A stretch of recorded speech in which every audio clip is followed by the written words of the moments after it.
내년부터 시간당 최저임금이 7,530원으로 올해보다 16.4% 인상됩니다. 17년 만에 최대 인상폭인데요. 네, 선대인 경제연구소장과 함께 관련 내용 자세히 짚어보도록 하겠습니다. 어서 오세요. 네, 안녕하세요. 예. 반갑습니다. 이제 해가 바뀌면서 도입되는 제도나 또 시행되는 정책들 중에서 가장 우리 국민들 피부에 와닿는 게 바로 최저임금 인상일 텐데 네. 구체적으로 좀 어떤 효과를 기대를 해볼 수 있을까요? 그러니까 최근 몇 년간 경기가 이제 계속 나쁘면서 뭐 월급 빼고는 다 오른다 이런 이야기 많이 예. 했잖아요. 예. 근데 이 최저임금이 인상되면 특히 이제 되게 저소득층의 그런 최저임금이 인상이 되기 때문에 당장 소득이 올라가는 효과가 생기고요. 예. 또 그런 분들이 소비를 늘리게 되면 내수를 활성화하는 효과가 생길 수 있습니다. 예. 그래서 뭐 경제 전반적으로도 크게 보면 도움되는 조치 아니냐 저는 그렇게 보고 있습니다. 네. 근데 또 일각에서는 이제 중소기업이나 자영업자 그리고 영세 소상공인들은 임금이 오르다 보니까 네. 부담도 커지고 그러면 결국에는 일자리가 줄어드는 부작용이 생길 것이다라는 부정적 네. 시각도 있는데 네. 여기에 대해서는 어떤 입장이십니까? 보통 이제 그 국제 이제 경제학계에서 주로 하는 이야기는 최저임금 인상은 이 급격히만 올리지 않는다면 이 저소득층, 특히 한계선상에 있는 가구의 소득을 올려서 아까 말씀드린 것처럼 이제 소득 불평등을 완화하고 또 소비를 진작시켜서 예. 경제 전체에도 도움이 되는 경우가 많다 이런 이야기를 하는데 예. 예. 한편으로는 그럼에도 불구하고 이게 그 최저임금이 올라가면 영세 자영업자들 뭐 또 소규모 기업들은 사실 그 부담이 커지는 게 사실이잖아요. 네네. 예. 그래서 그런 효과를 최소화하면서 이 아까 말씀드렸던 좀 긍정적인 효과들이 예, 많이 발생할 수 있도록 그렇게 정부나 또 기업들이 서로 좀 이렇게 노력할 필요가 있다고 생각이 되고요. 그 최저임금 인상을 했을 때 고용이 줄어드느냐 또는 뭐 유지되느냐 여기에 관해서는 여러 가지 좀 설이 엇갈립니다. 예. 주장이 좀 엇갈리는데요. 예. 사실 의미 있게 크게 줄어드는 경우는 별로 없고요. 그 뭐 이제 여러 경제학계 보고에 따라서도 또 한편으로는 단기적으로는 좀 위축되는 효과가 난다 하더라도 중장기적으로는 아까도 말씀드렸다시피 소비 활성화 또 내수 활성화에 따라서 중장기적으로는 오히려 이렇게 전반적으로 이 고용이 늘어나고 또 경기가 활성화되는 효과가 있다. 이런 보고들이 상당히 많이 나와 있습니다. 예. 만약에 위축이 된다면 그러한 부작용을 개선할 수 있는 방안은 어떤 게 있을까요? 뭐 문재인 정부가 사실은 그 이제 최저임금을 발표할 때부터 일자리 안정 자금이라는 걸 이제 편성을 했죠. 그래서 이번 예산안에도 상당 부분이 이제 좀 반영이 됐고요. 예. 약 3조 원 정도의 최저임금 인상안 죄송합니다. 3조 원 정도의 일자리 안정 기금을 이제 편성을 했습니다. 예. 그래서 이제 내년에 그 사업주 입장에서 보자면 최저임금 인상분으로 한 달에 한 22만 원 정도가 더 나가야 되는데 이 중에 한 13만 원 정도는 일자리 안정 자금의 보조를 통해서 사실은 커버할 수 있게 돼 있고요. 예.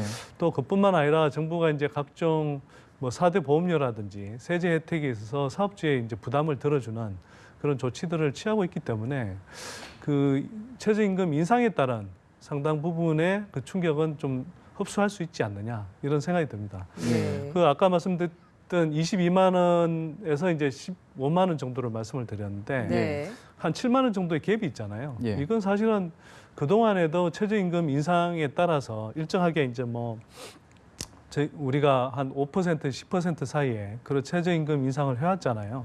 그러면 뭐 그러니까 내년이죠. 내년에 급격하게 지금 큰 폭의 인상을 하는 편이지만 예년처럼 했다고 했을 때 사업자들이 부담해야 되는 정도의 부담은 그래도 이제 하도록 그렇게 이제 좀 남겨놓은 것 같습니다. 예. 긍정적인 이야기를 해주셨으니까 네. 반대쪽의 이야기를 네. 좀 하면서 질문을 해보겠습니다. 네, 네. 이제 이 3조 원 규모의 일자리 안정화 자원 지금이 지금 좀 도움이 될 것이라 이야기를 네. 해주셨는데 네. 부정적 시각에서는 이게 일시적이고 한시적인 자금이기 네. 때문에 네. 결국에는 중장기적인 도움이 될 수 없다라는 입장이거든요. 여기에 대해서는 어떤 의견이십니까? 그러니까 근데 그게 제가 참 아이러니예요. 예. 그렇게 일자리 안정 자금이 도움이 안 된다 일시적이어서 그렇게 이야기하는 분들이 일자리 안정 자금 예산을 편성하는 걸 되게 방해하거나 또는 부정적으로 보신 분들이 많거든요. 예. 예. 저는 오히려 이렇게 생각합니다.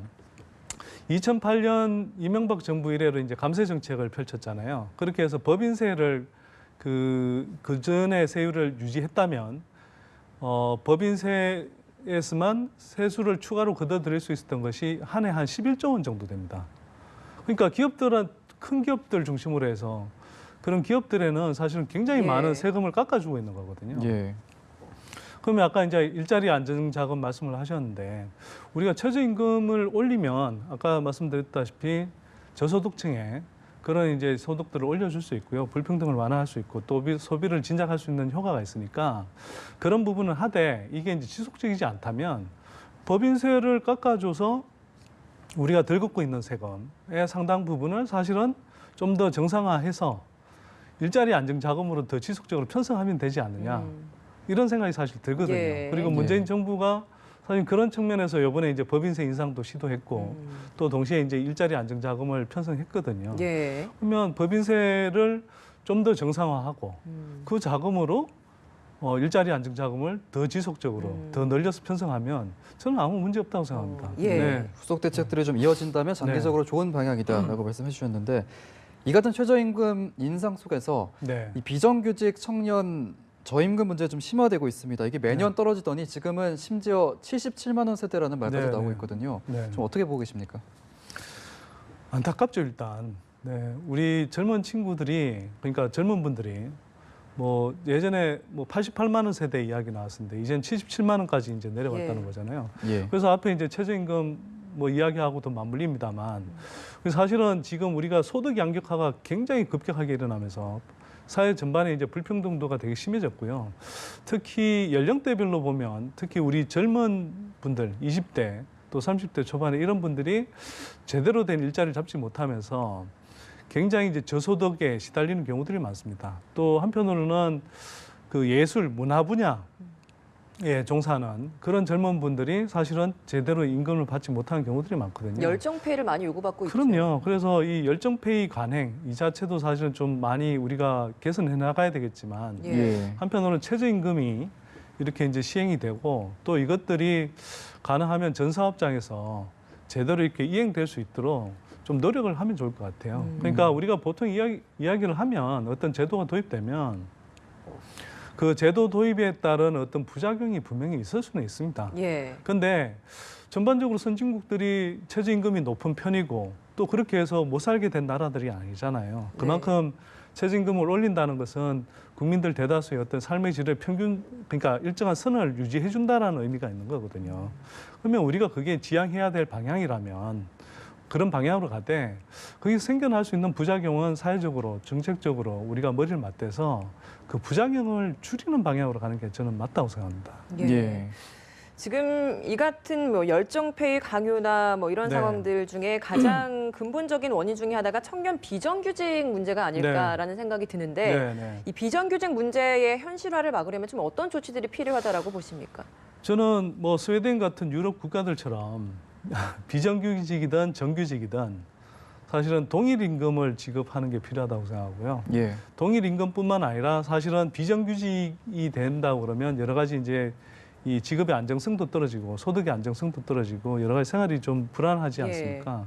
그러면 그런 경우에는 오히려 사실 정규직보다 110%, 120%에 해당하는 임금을 지급하는 나라들도 있거든요. 더 주는 네. 예. 그래서 정말 비정규직이 꼭 필요한 경우에 써야 한다면 같은 일을 하기 때문에 사실은 같은 대우를 해주는 게 저는 맞다고 보는 거거든요. 예. 그러면 같은 예를 들어서 비정규직이라고 하더라도 같은 임금을 주거나 최소한 더 줘야 된다고 한다면 이렇게 비정규직을 남발하는 그런 이제 사업장은 많지 않을 거라고 생각하죠. 네. 예. 그래서 이 우리가 흔히 이제 동일 임금, 동일 노동이라고 하는데 예. 이 같은 일을 하는 거에 있어서는 우리가 같은 대우를 해주는 것이 맞다 이렇게 생각합니다. 그렇군요.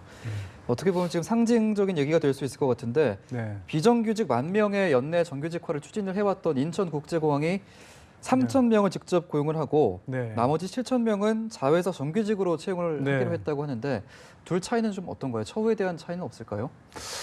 뭐 일단 여러 가지 이제 문제가 좀 있는 것 같습니다. 제가 이제 기사를 읽어보니까요. 예. 이제 이 직접 고용을 할 수 있는 부분도 있고 또 한편으로는 이미 이제 여러 업체들의 이제 계약이 돼 있어서 그런 걸 이제 자회사에서 이제 좀 정기적으로 채용해야 되는 경우가 있는 네. 것 같습니다. 예.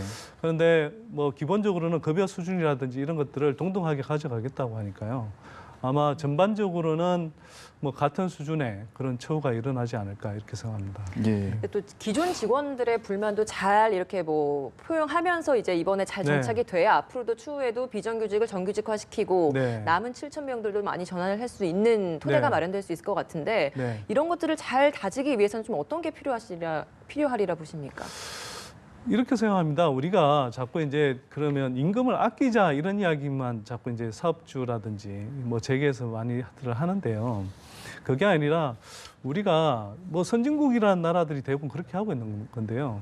임금을 제대로 주고 소득을 제대로 올려주면서 그 사람들이 능력을 충분히 발휘하도록 하는 그런 이제 그 일자리 구조를 갖고 있거든요. 예. 그러니까 우리가 흔히 이제 선진국이라고 하면 이 생산성이 높다라고 이야기를 하는데 그 생산성이 높다라는 것은 그만큼 임금을 주고도 그걸 충분히 상회할 만큼 사실은 이제 이 생산성을 높이는 효율적으로 일하는 것들이 이제 제도와 시스템이 정착이 돼 있는 거거든요. 예. 그래서 우리도 이제는 뭐 이른바 되게 창의성을 발휘해야 되고 또 4차 산업혁명 시대에는 이 직원들의 반짝반짝하는 아이디어들이 굉장히 중요한 시대잖아요. 예. 네. 그러면 사람들을 소중하게 여겨주고 그 사람들이 의욕을 가지고 좀 더 열심히 일하고 그렇게 해서 생산성이 올라가고 그렇게 이제 선순환 구조를 만들어갈 생각을 해야지 언제까지 우리가 이렇게 뭐 70년대, 80년대처럼 예. 저임금으로 계속 이렇게 억눌러 가면서 그냥 쉽게 말하면 임금 따먹기식의 그런 식의 기업 경영을 한다면 사실 그런 기업은 선진 기업이라고 보기 힘들겠죠. 예. 그래서 우리가 뭐 정부도 그렇고 기업들도 이제는 조금 이 미래를 내다보고 선진 경영을 하는 게 좀 필요하다고 생각이 듭니다. 예. 예. 임금을 제대로 주고 노동을 시켜서 생산의 효율성을 궁극적으로 높일 수 있는 근무 환경을 만들라라고 좀 이야기를 네, 정리해 그게 보도록 선진국들이 하겠습니다. 다 하고 있는 방식이잖아요. 예, 알겠습니다. 예, 알겠습니다. 네, 선대인 경제연구소장이었습니다. 네, 고맙습니다. 감사합니다. 고맙습니다. 네.